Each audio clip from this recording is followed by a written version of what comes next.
Hello, welcome to lesson number 6 of unit number 9, the Kingdom of Funan. In this lesson we're going to be answering the question, who were the people of Funan?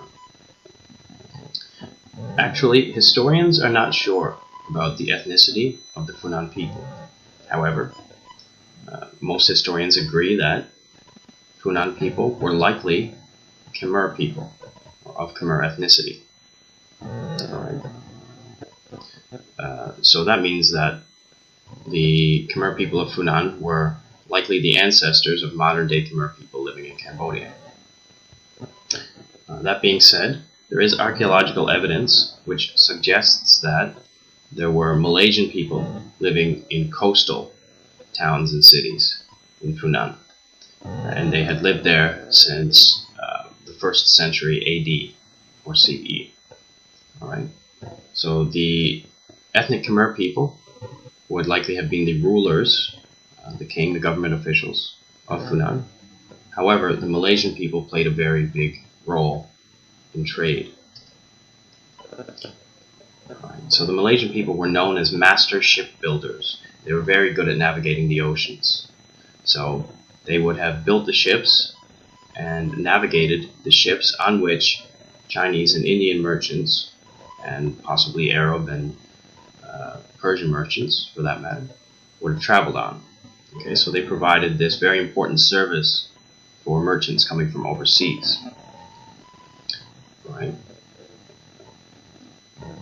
In regards to the language spoken by the people of Funan, it is likely that they spoke an old version of the Khmer language, right, which makes sense since, as we said, most of the people living in Funan were of Khmer ethnicity. However, you probably would have heard some Malaysian spoken among the Malaysian populations, and of course, because you had merchants living there or at least staying in Funan cities for a very long period of time, Chinese merchants, Indian merchants, Persian merchants, you would have heard those languages being spoken if you were living in Funan cities at the time.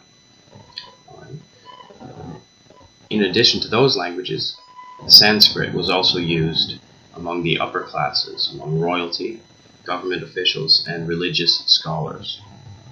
Okay, so monks or priests would have used the Sanskrit language.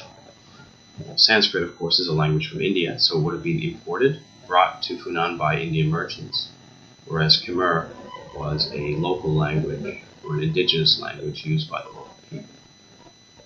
Right. So again, you can imagine that if you lived in the 2nd or 3rd century CE or AD, and you were walking around up Eo, you would have seen people from many different ethnicities. You would have heard many different languages being spoken: Khmer, Malay, probably Chinese, Indian, maybe Arab and Persian as well. If you went to a temple, you probably would have heard Sanskrit being spoken.